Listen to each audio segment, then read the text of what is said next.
The Three Guardians, a myth of Mount Apo, Banahaw, and Kanlaon. Long ago, before the islands were named and before the seas had borders, the gods walked freely among the people. The land was wild, beautiful, and sacred.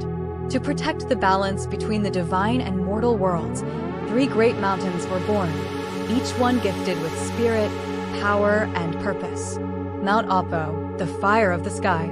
In the heart of Mindanao, Mount Apo rose like a pillar of flame.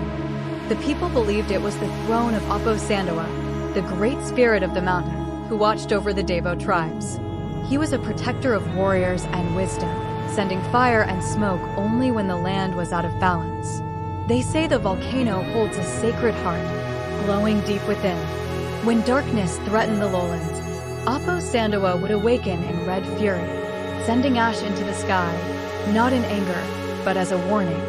One day, a greedy Datu tried to mine its hidden gold, ignoring the elders' pleas. That night, lightning struck the slopes, and the Datu's village vanished beneath a cloud of fire. Since then, Apo has slumbered, but the people still leave offerings, whispering prayers to the wind. Mount Banahaw, the mountain of miracles. In Luzon, where forest meets the clouds, rose Mount Banahaw, known to shamans and mystics as the Holy Mountain. It was said to be a bridge between worlds, the place where spirits cleanse, dreams awaken, and souls are healed. The spirits of Banahaw were neither wrathful nor kind, they were guardians of truth. Hidden within its caves were springs that healed wounds, and stones that glowed under the moonlight. But only those with a pure heart could find them. During a great drought, a young orphan named Amihan climbed Banahaw in search of water. She prayed at every tree and sang to the wind.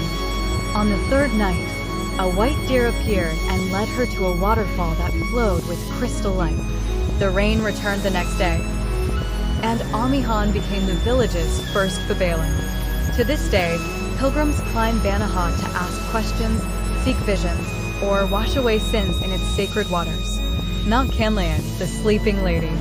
Far in the Visayas, Mount Kanlaon stood tall and still, its slopes blanketed in fog and mystery. It was believed to be the home of Laon, the ancient female deity of abundance and balance. Legends tell of a giantess who once roamed the islands, planting fruit-bearing trees wherever she stepped. When the land had enough, she lay down to rest, becoming the mountain itself. Her breath became mist, her sighs the wind, and her dreams the tremors deep within. One legend tells of a boy named Cullen who was lost in the forest. Hungry and alone, he cried out for help. A gentle voice whispered through the leaves, and a path of glowing flowers appeared. He followed it to a clearing where wild fruits grew in impossible colors. He ate, rested, and returned home.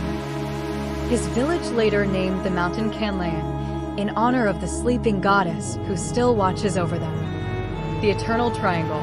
Elders say that the three mountains are connected, a triangle of energy, spirit, and earth. When one stirs, the others listen. They are not just mountains, they are living guardians, ancient protectors of the archipelago. And if the world ever falls into chaos again, the three will awaken, not to destroy, but to remind us that nature listens, spirits endure, and the land never forgets.